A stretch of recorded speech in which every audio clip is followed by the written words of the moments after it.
I didn't know. Please share the link, share it with everyone, and let's hit the ground running. Are you here with me? And can you hear me and see me? So I'm bringing Father up again. Father was here on Sunday. And in a bit, Father will tell us about it. Hello, Father. Can you see me? Yes, I can see you. I can see you. Good afternoon. Good afternoon or good evening. Good evening. Okay, good evening, Father. Welcome. Thank you for joining this session. Um, I've told our viewers that we're not going to be reading anybody. We want to hear from you, right? A brief of what you do, and then you can start the session already. Okay, thank you, Princess. I can see the chat. Just drop in the chat if you can see us and you can hear us. Then, after a brief of what you do, you can now take up the session. You have 1 hour on the stage. The floor is yours. Thank you so much for honoring this invitation. We don't take it for granted. And welcome to the Proactive Parents Conference 2024, second time. God bless you. Thank you so much. And good evening once again to everyone. I know initially we met on Sunday, and during that presentation, I was able to give a little explanation of who I am. I'm still Reverend Fadifa Chuku Mwaboso. We work actually with children with special needs. We take care of them. We give them hospitality and a proper care. This is done under the Servants of Charity congregation. I have worked in Owerri, worked in Ghana, and finally they asked if we could also come to here in Abuja to open a new branch. And that is why I am here at Lube. So far, we are making a little effort, though it has not been really easy. However, there is a substantial hope. There is also, the dream that tomorrow will be certainly better. We have only a child who is currently with me here in the house. We are speaking with. Had no parents also, and he was picked up years ago by a woman. The woman also became so old they cannot take care of her. She became run away and had been under the bridge. So walking in where I saw him for almost a year and two, I have to really pick him up, and he has been with him. He was in Owerri since January and went last month to pick him. And with him, we are trying to also begin to see how to figure a face for our children here, those who have nobody, those who are really challenged in different way. And it's based on this area that I'm working that speaking with the convener that we decided to have a little aspect that concerns also parents who have children with special needs, parents who have really suffered in a more particular and deeper way with respect to care, with respect to parenting, with respect to attention to children who have special needs. And I really want to begin this second session with a very great sense of gratitude, a sense of gratitude to God, and a sense of gratitude also to the convener of this conference, Mrs. Vivian Ijoma Ani, who out of her own benevolence and attention has always desired that I say something on this conference concerning this my area of work, and more particularly on the children with special needs. In most of the discussions on the request, I quickly agreed because I saw it too that it is an area that is very deep. The depth is so significant that all of us cannot see it maybe from the first look, but maybe with a deep insight or throwing a little light, a more, we can eventually maybe pick one or two things with the contemporary, parenthood and the challenges that surround it. On another note, I felt also speaking with him that is necessary. It is necessary that we must speak of parents with children with disability, and prove, to help us prove, what I call personally, this sense of inclusion in this our conference, sense of bringing every aspect of parenthood together. Not maybe thinking about parenthood, we think also those who have the, well, in quote, maybe the normal family, where the child is okay, everything. Now, every parent who also do have normal children, in quote, and who have those who have a kind of challenges are included. And we wish to also, talk about them, talk about how to help them. So it was one of the reasons why I felt her suggestions and is very important. It is also necessary because the little insight also will give may serve them something tomorrow. Even if it will not serve them, maybe they are not here because of some other appointments or engagements or inability to reconnect. But there are some of us who may profit from today's little reflection or sharing could also in a way relate it to them who are closer to you, or give them some interventions that will be of help to them anytime we meet them. I feel it is also necessary for our general knowledge, no? I think every person has to know, at least bring into our consciousness that those who are special children also have a duty to parent and also are into it even in a more tedious manner, than we who have maybe children in quotes who have no challenge or who are normal per se. So it is based on this that I feel I needed to speak on this topic: family different experiences. Family with the and child specific disability. Family who have different experiences based on the type of child they have who has a disability. Then the parents' ability and knowing that is an avenue to enter into what we call advocacy, speaking for these children. And sometimes we seem to, miss a little bit what advocacy means, and knowing that advocacy is a duty of every parent. Advocacy is a responsibility of every parent who have to special needs. And advocacy simply means, you appealing or calling on a higher authority than you to take a serious look on an immediate, situation of a child or of a situation of an environment. For instance, advocacy means maybe a parent calling on the local government chairman seriously that children with special needs should also be fed. Their money should be given while they also we are feeding other children in the normal secondary schools or private schools. A serious advocacy can be moved by a parent, 2 or 3, to also. That is what advocacy per se, in essence, also means. And we want to also, revive their memory, revive their consciousness on this very duty, which is even all of us who can also assist them.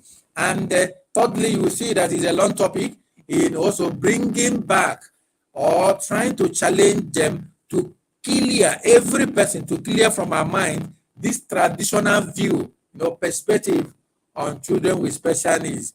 The traditional views that these children are from the spirit, and there is an evil spirit, and is either the father is a native doctor, or he joined the Ovoni Society, or the mother might have drank a lot of things, abortion here and there, and these are the cause of these things. And maybe too, a Down syndrome child who is caused by an increase of chromosomes, that maybe if you give him plenty paracetamol or vitamin C, he can readjust it. All those, no, we need to remove these traditional views and mentality, and also know what the current universal scientific, expressions and research is saying. And from there, it could help every person, help the parents, and help every one of us in assisting them. So the family experience remains very essential.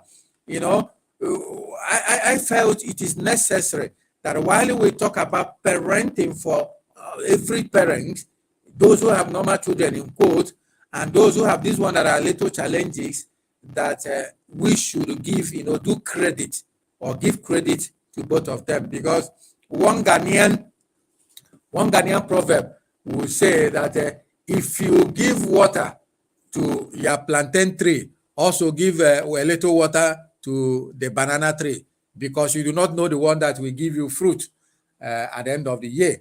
And that is why for us, it is good to talk about it.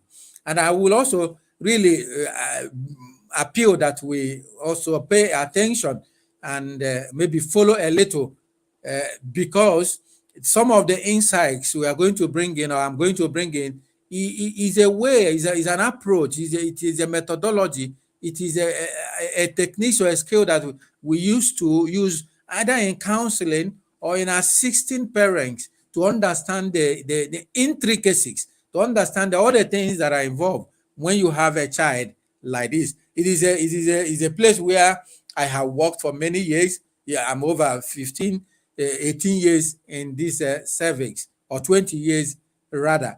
And I have seen a lot. I'm almost like a parent because of many children who have nobody, who have no parent that I have also taken care of, even the one I am with now. So many families have suffered. Many families have also cried on the area of difficulty involved in parenting. But I must tell you, there are those whose situation are permanent. Those whose sufferings are permanent, those who cries are permanent, those who are more painful than others. And it's an area we must really underline. That while we cry on difficulties involved, our brother was speaking the other day on the parenting a boy child. You see the difficulties, what the devil is doing. You see, notice also that this thing is permanent with this very person, on maybe until they can. But however, there are those who suffer more than others. So often when parents, receive this type of diagnosis of their child being disabled, it has just an extreme challenge that they go through, both emotional and otherwise. There is often a very serious also moment of grief for them. It's a moment of grief, it's a moment of shock, it's really a moment of serious adjustment. I have encountered a parent, some who could not withstand it. They cry and want to cry their eyes out, and they even adjusting to the family, adjusting to the new child becomes difficult. But these are the period or the kind of experience also they do pass, and the parents also sometimes feel well overwhelmed, scared. Some are unsure of how to support this very child. Some are on difficulties on really how to follow this very child. And in the face of these difficulties, some of them do not know actually the kind of services they could access, the kind of resources they could also get, sometimes due to distance, due to also constraints. And I must tell you that it is important that when we meet them, when we see them, try to encourage them. It is not easy.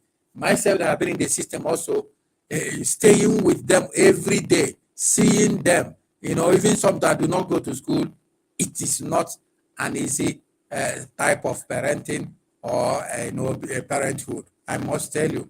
And we must really think deep about it. And that is why in my own style and in my own way and approach, or even moment of counseling and assistance, I used to use also this method. And it's what I want to really share with all of us, also share with any of them who are also here. Number one, I used to tell them too that it is necessary that you educate yourself. Education of the self is absolutely important and necessary for you to assist the other, especially to assist your child. You must know the kind or the specific disability the child has. It has happened that many, the first thing they do is to rush to a center, say, I don't know what is happening to they have no idea, they're so naive, and even when they know that there is a problem, they cannot identify the type of problem. Someone who has a cerebral palsy, They don't know that, okay, this is a cerebral palsy. Possibly it was caused by a serious epilepsy that a child had, and nobody intervened very early. It could also have been caused by, fever. Maybe didn't pay attention that he needed to be treated malaria, or the mother needed to be treated malaria, and it affected his, his cerebral organ, and the whole thing caused it. So I always to educate themselves on the specific condition or disability that their child has, to also understand the implications.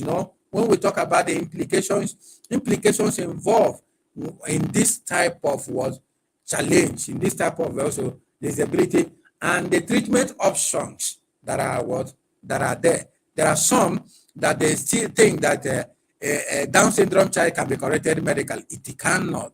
It's not possible, because he has a higher chromosomes than we. We're supposed to have the normal 46 chromosomes, and when he has 47, it has grown. It's in the gene.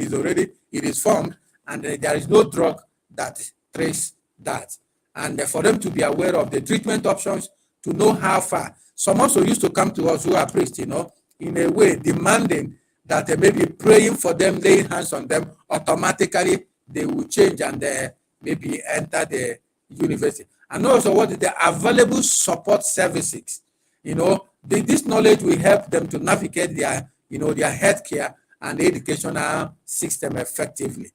I feel that the education of the parents, is very important, because when they are not aware, I know one who has, disturbed me a lot when is my son going to write WAEC?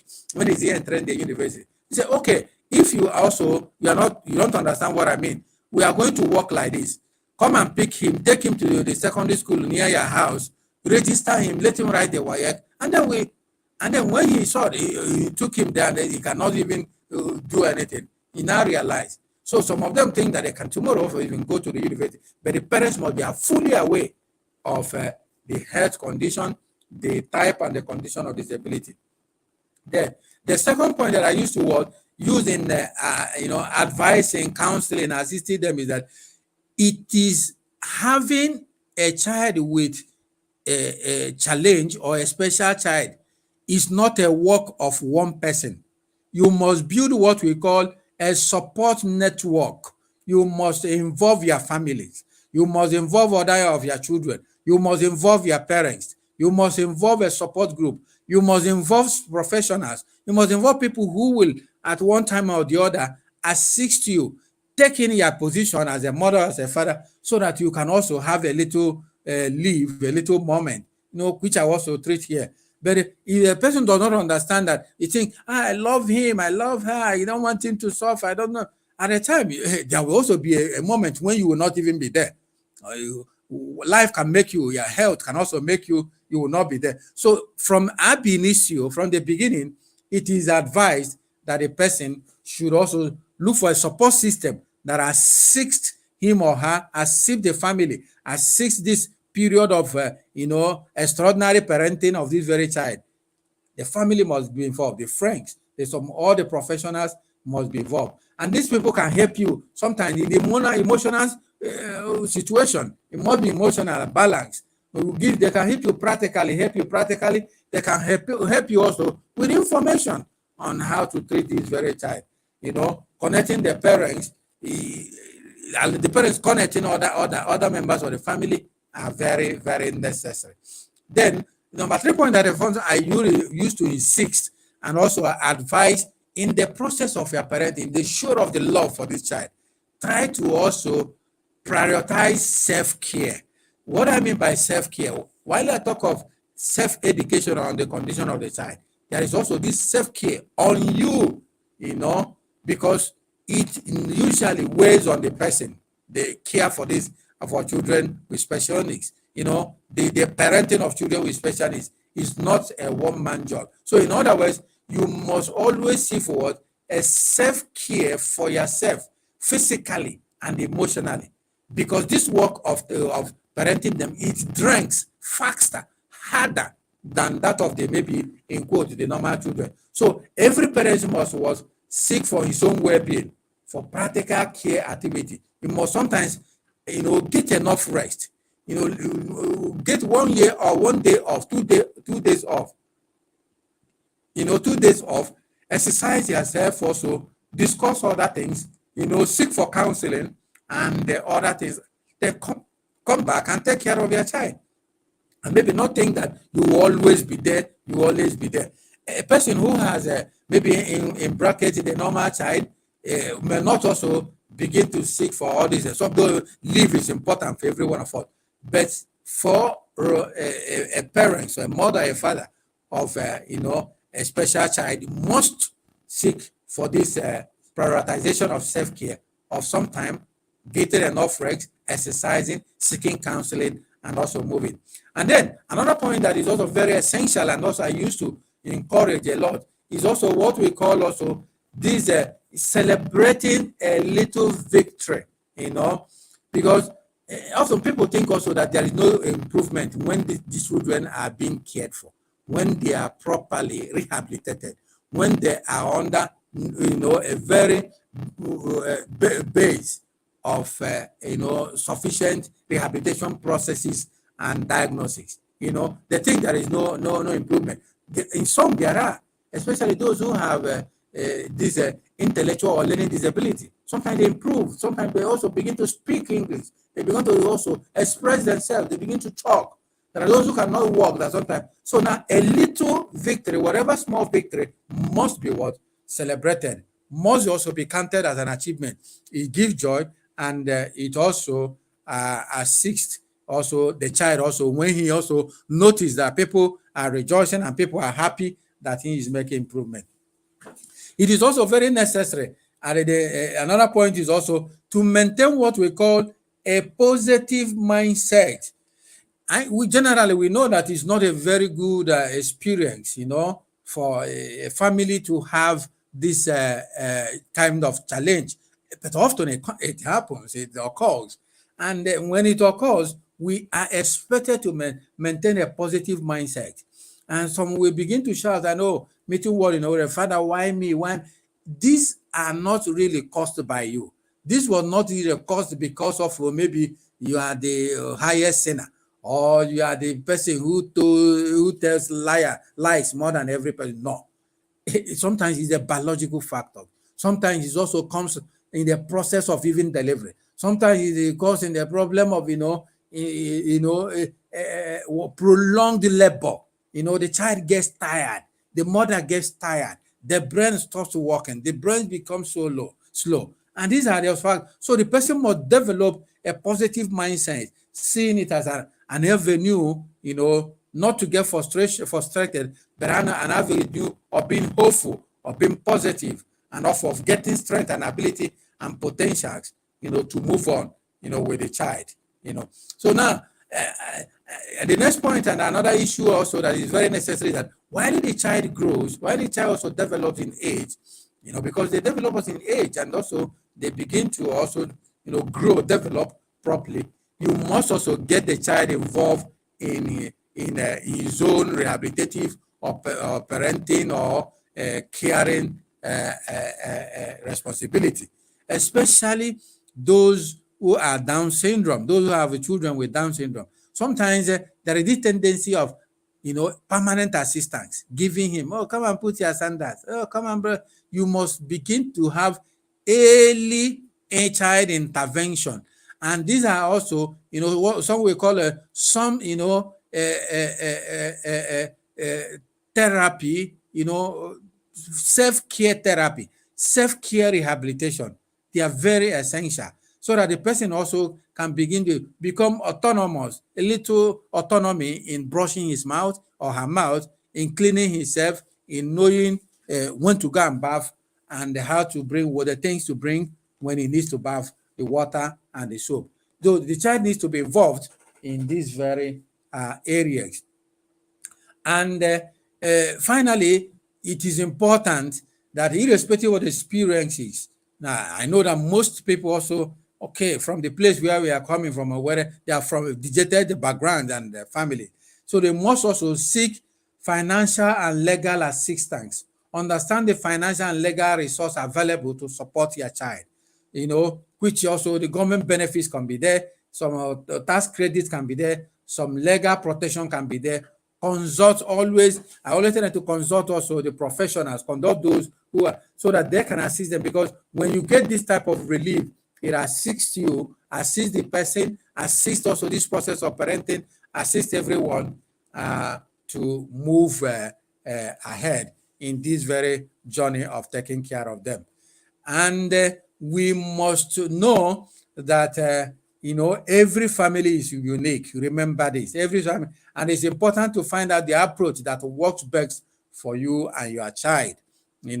A Down syndrome, a family, parents who have a child with Down syndrome will have a lesser problem because the child can walk, sometimes he can talk, and when there's early intervention, certainly he could have learned one or two things and help in the kitchen. But then it is different from a child who has cerebral palsy. It is different from a child who has autism. It is different from a child who has also mental retardation, of which he will not even understand you, not to talk of assisting you in anything.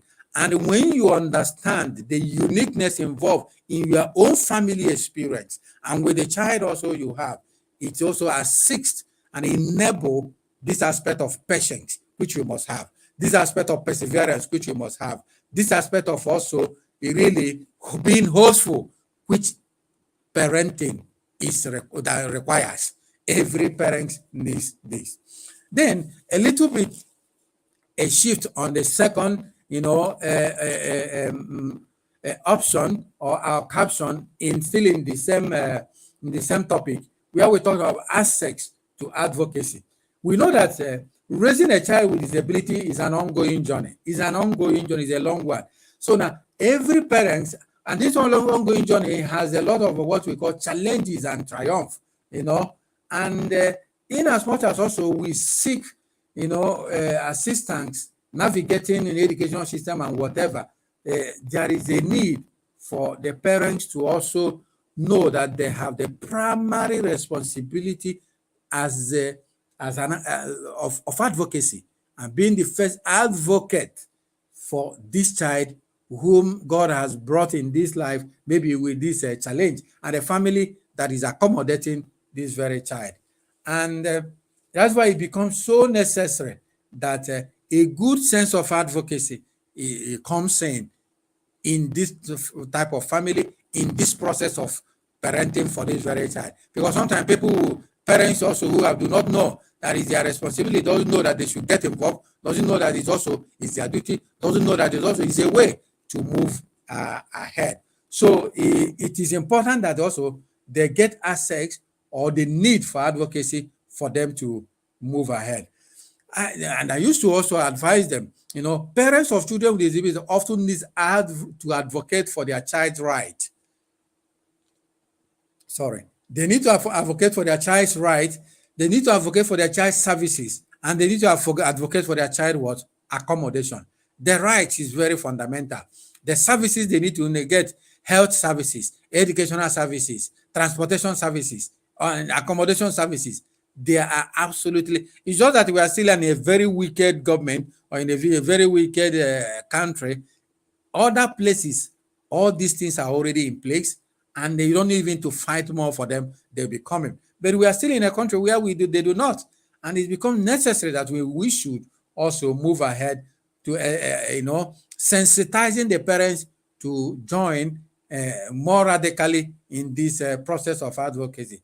This involves navigating complex educational and medical service system. You must navigate them. There are also various advocacy organizations the parents must join. The parents must make over to join the advocacy organization, and they check also the resources available to support his child or support his children. This includes some of them are also the non-profit groups, of which we must search and get involved, which is very essential. There is also the legal aid. The legal aid, those are those that are fundamentally very legal in the sense of the government approved already, that we must seek them in the health system. These children are supposed to pay in the educational system with inclusion, that is a global also core. They are not supposed also to pay. They must be educated in the public schools, and even when they go to the private school, the intervention must come from the government when even they need to pay anything. some training that the parents also supposed to receive, to know how to take care of these very children. It remains very essential. And some information from the centers that they're supposed to have. These are what the area they must advocate, search for, and work for this. This advocacy group can help the parents understand the child's right, learn effective advocacy strategies, obtain necessary documentations, and they represent them in meetings or disputes with schools, healthcare, and government agencies. Advocacy skills for parents are really very, very important. They are very, very important. And it's a knowledge that is important, As a parent, you may need to be persistently pushed for services. You must persistently also push for aid, push for what? Anything that also you need in view of supporting what? Your own child. But if you do not have this very skill, if you do not have this very knowledge, it becomes what? Very difficult. I used to also, bring to their little bit their consciousness and also their insight on this area of advocacy we call also change of policies. It is the policies that you push, that you advocate for, that you also support, that you also propagate, that also give way for the well-being of these very children and for every person, especially for those who are taking care of them and for them, so that there should be need to advocate for the good policies through our constituencies, representatives, and through our local government and through in the states, so that also good policies are made. Increasing their fund, if where it is coming here is difficult, apart from some private agencies that also support them, even what the government gives, nobody seems to find them. Raise awareness on the needs of these very children is very important. And these are the areas that the parents must know on the policy, on the funding, and also awareness on their various needs of these children based on your own particular experience, based on their own family experience, like also. So the overall parental advocacy is crucial. It's very crucial to ensure children with disability to receive appropriate education, to receive appropriate therapy, to receive appropriate accommodation, and to support they require to thrive, the support they require to move. And this is important for every family.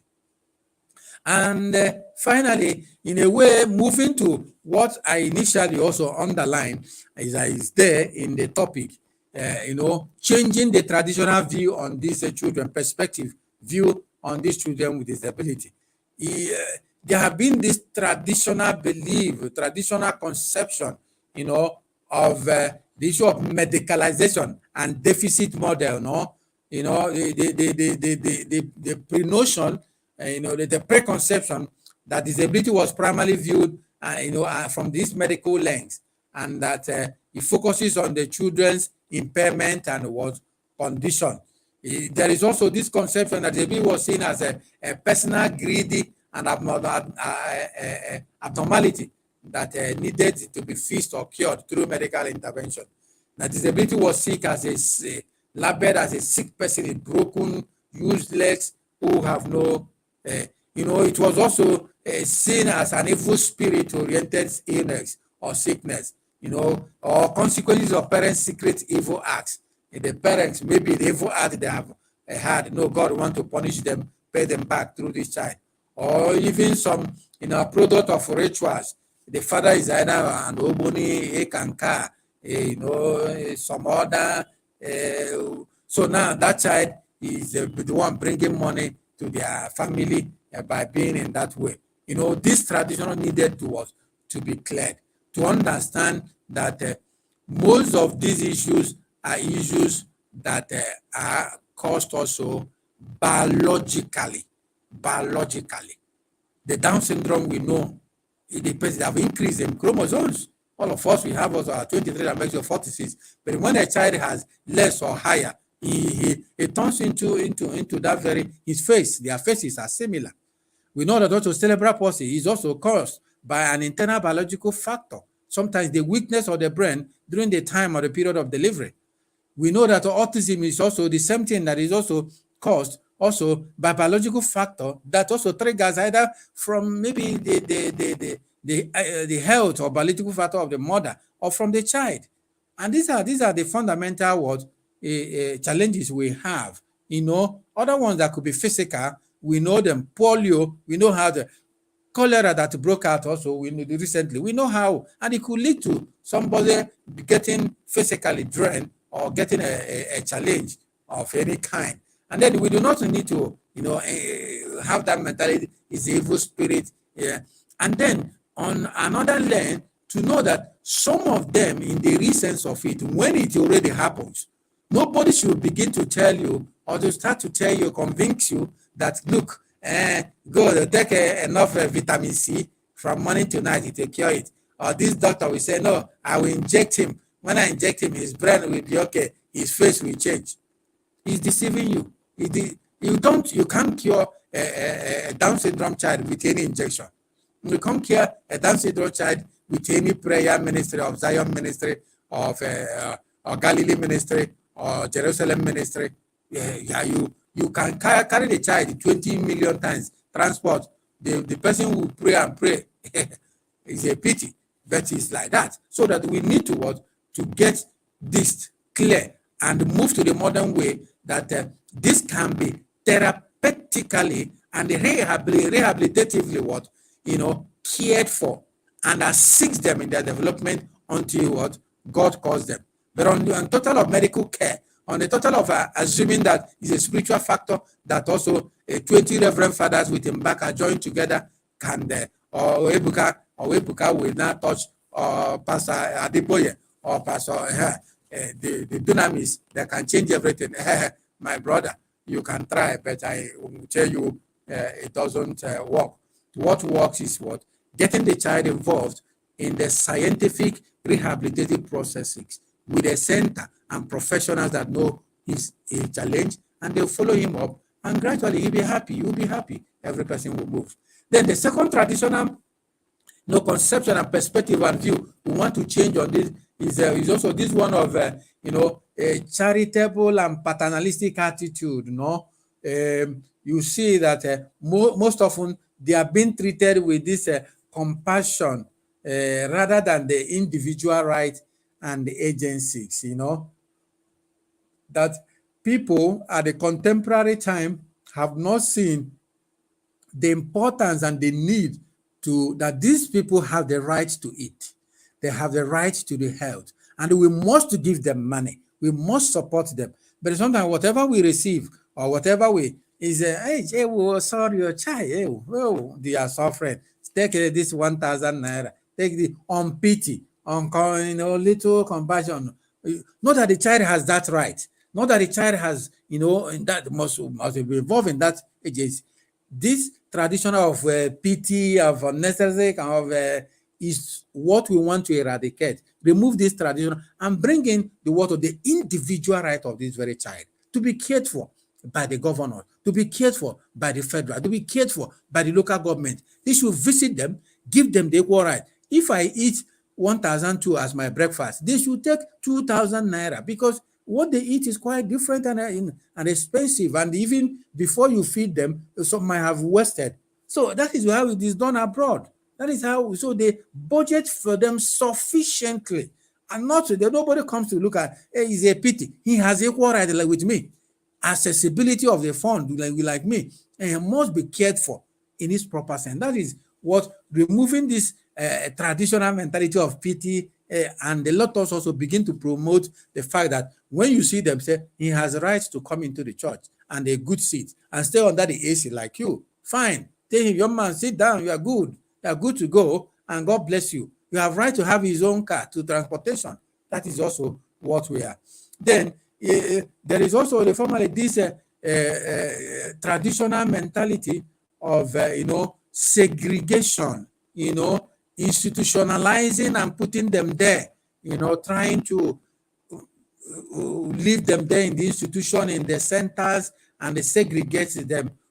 It is a traditional and old mentality. The current mentality is talking about inclusion, it's talking about reintegration, it's talking about rehabilitation, of which every parent should be fully aware of this, that the current and the global universal call is no more to segregate, to institutional and put them into a center, but we must reintegrate them into the family. We must also rehabilitate them. We must include them in everything.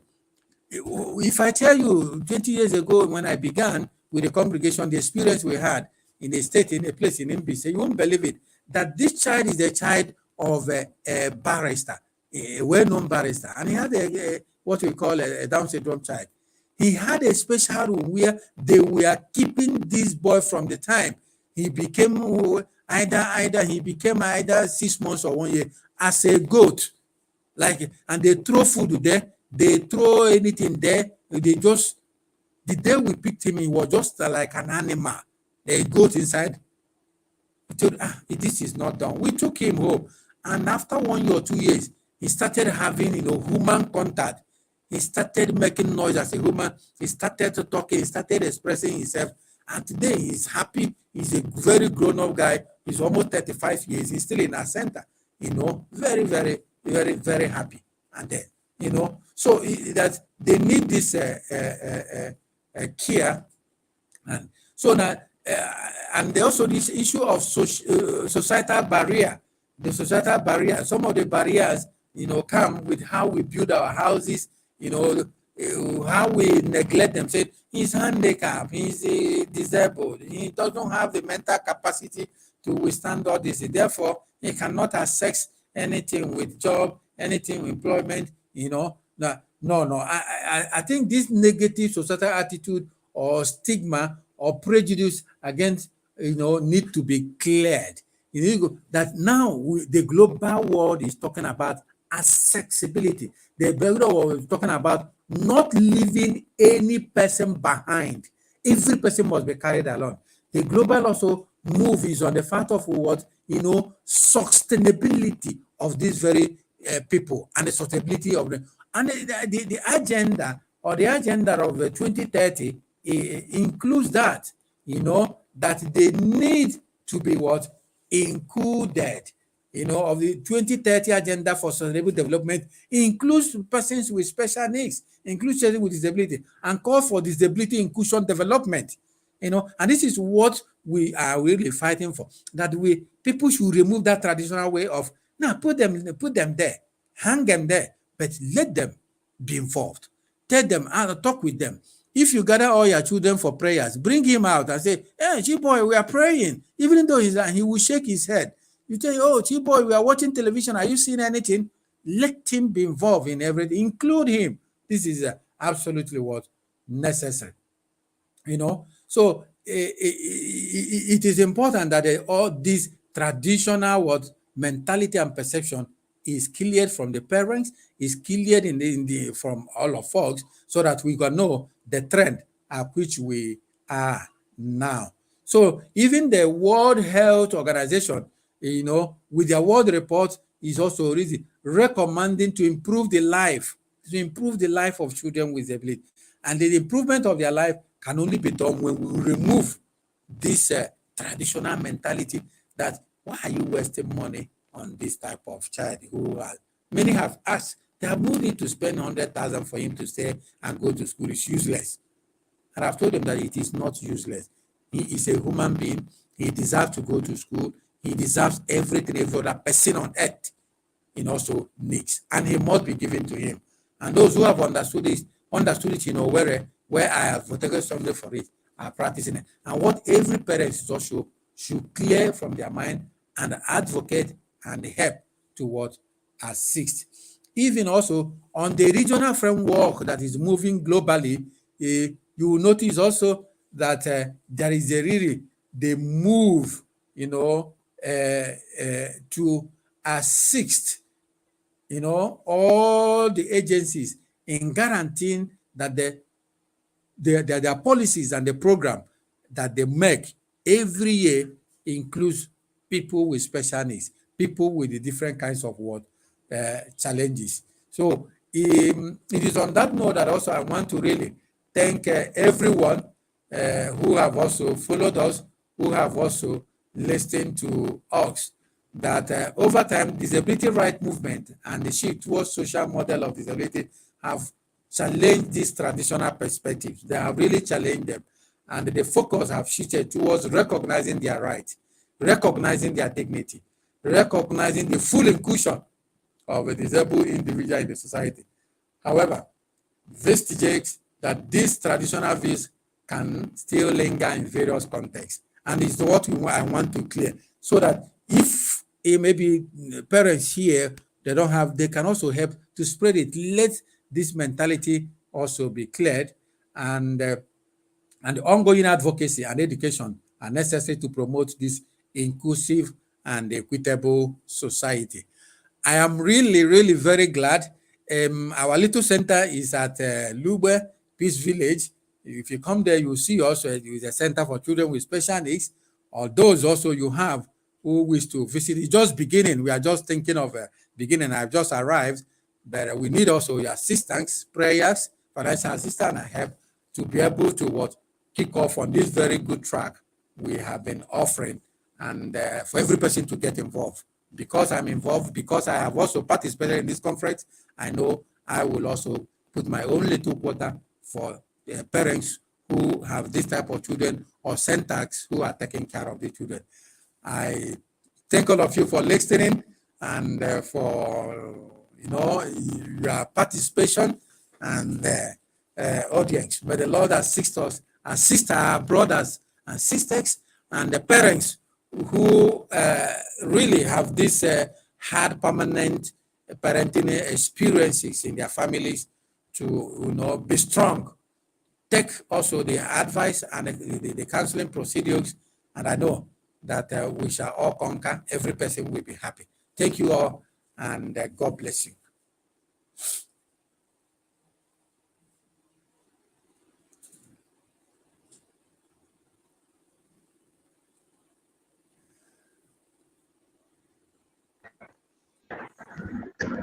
Can you hear me, Father? Yeah, yes, I can hear you now. I can hear you. I can hear you.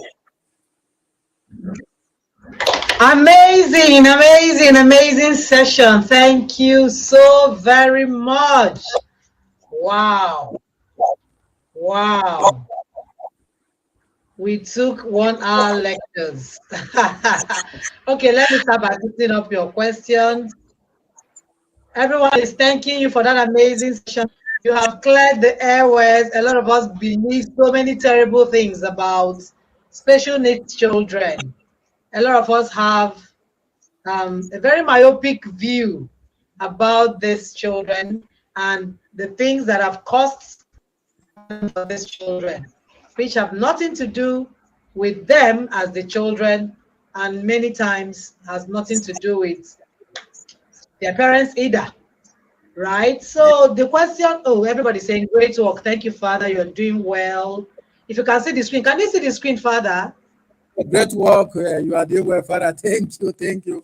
Thank you. Thank you so much. Okay. They are raving you.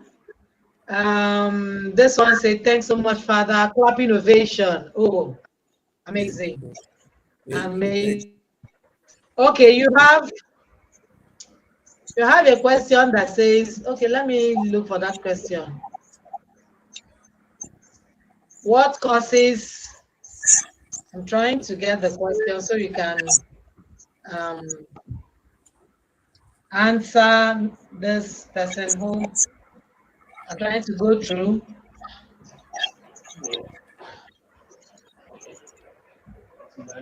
This question says, is there any factor? Can you hear me, Father? Yes, please. Yes, I'm hearing you very well. This question says, is there any factor that causes the 47 chromosomes instead of 46? Are there factors that cause it? Yes.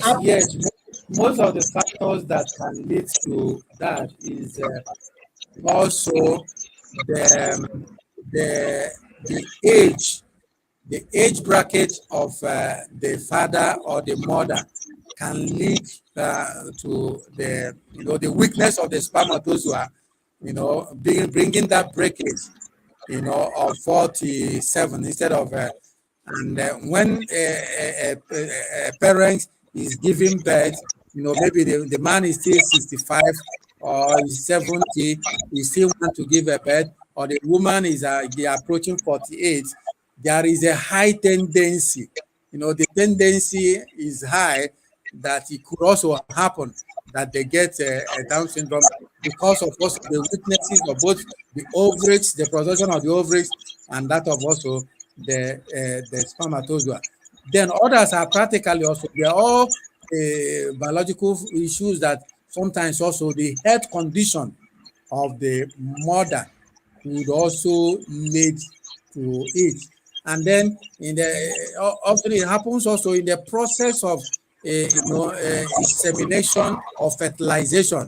Sometimes the fertilizations also come with a double, is it a spermatozoa or whatever, and often it can result with that increase of chromosomes. There is also a trait that there are also those who have a little bit in their gene, especially of the father. And when they have it, if it doesn't occur in this generation, sometimes it may fall, suddenly maybe or fall to the other generation of gene. Sometimes it also happens in that very manner. And these are the practical 3 or 4, factors that generate it or that can cause it. Oh, There are no, there is, I heard it, apart from biological factor, there is no other factor. There is no other factor that causes it. It's not the bad spirit, or it's not that the father belong to the father belong to the Ogoni society. No, no, no. Apart from the biological factor, there is no other factor, because all these things takes place from the moment of fertilization, the moment of conception, the developmental period of the child inside the mother's womb, of the becoming an embryo, becoming a fetus, and also arising to a neonatal, a newborn. That these are the so there is no other factor, because it's not yet out of this world. So it's not as if maybe the village people will use charm to turn the child, or to, it's primarily biological issues and health related matters that can either come from the father or come from the mother at this process of gestation or development of the child in the womb. okay.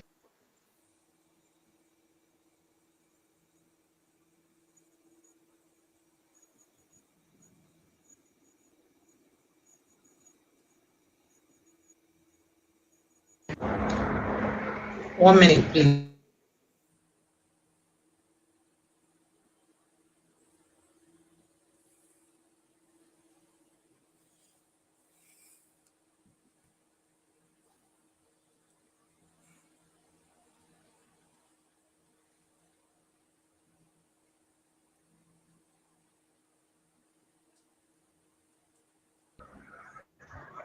Okay, great. Can you still hear me now? Yeah, I can hear you, but I can't see you anymore. Something is blocking, the view. Okay, something is blocking my view. Yes, please. Okay. While we while I work to unblock my view, um, I can't seem to see any question popping up. Everybody is raving you in the comments. Thank you.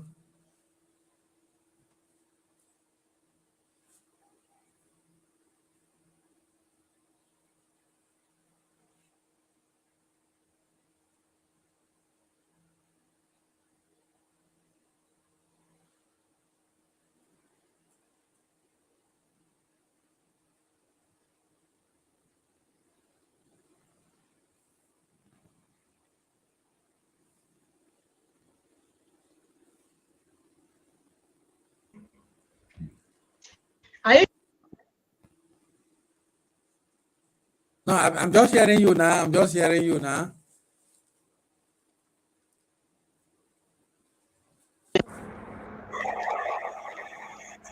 Okay, great.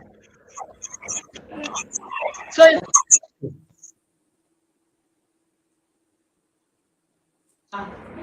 feeling helpless, who are feeling, down spirited, just like you said, it's not a good experience, but parents who have this challenge just have to maintain positive energy because Yeah, positive it's mindset. not easy anyway. Sorry, yeah, Mm. positive mindset.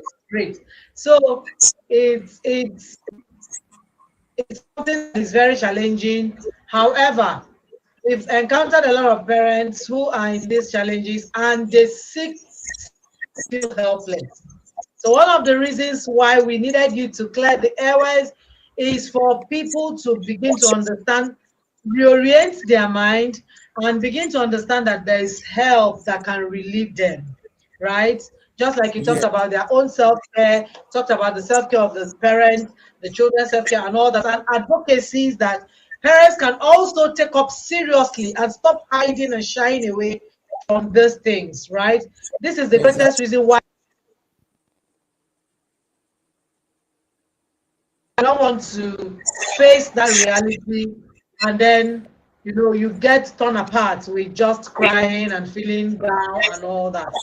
So, Father, we would Exactly. like to get all the details on how, especially parents in within and around Abuja, can also have access to you. We will share with our communities on different platforms, Instagram, Facebook, everywhere. And then the parents that we work closely with, so that we can also people can reach out to you and get all our viewers and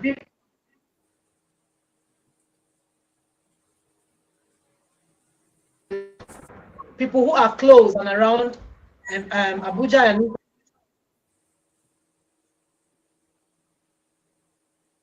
right, there is help. So let's stop feeling like there's no help. So thank you so much, Father, again. We are Thank grateful. Thanks for honoring this invitation. It's been an amazing one having you on this platform. 2 times within the conference, such an honor. On Sunday was the first time Father came up, even though many of us didn't see your face, but we heard your voice. And it was a great thing because this is the first time also in this conference we decided to have a keynote speaker who will also get the people awakened with the theme of the conference and the purpose of the conference. And in that keynote speech, you did amazing. Thank you so much for that honor. We don't take it for granted at all. God bless you. So again and again, we'll reach out to you. It's the things that you need to also step in and talk to parents about. So thank you so thank much. Because of you. time, Thank we'll allow you to run. We are you. grateful. They are raving in the comments. They are all raving in the comments. You will see Thank you. that, right? Very grateful for Convener and for getting us involved. And we hope to meet again. Thank you so much. Mm. All right. God bless you. Thank you. We are grateful. So for the Thank you. second time, we'll be leaving you to run so we can get to the next session. All right, everyone. Thanks for being in this session. If you have parents and people who are also having this challenge, we have diverse challenges. However, this is particularly for children with special needs. If you have anyone, friends, family, relatives, anybody around your circle, we should stop allowing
While we round up for this session, we will be having the next session in the next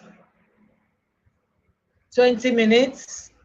And I want everybody to sit back, take a deep breath, take a cup of water, and get back to the session that will end today. So please share the video, share the link with everyone around you. Do not allow parents of special needs children feel depressed, feel like there's no help, feel cloned. Please let them know, encourage them and let them know that they can still get support and help that will relieve them and they can live normal life like every other human being, including the child, right? So thank you, everybody. We'll see you again in the next session in 20 minutes from now. God bless you.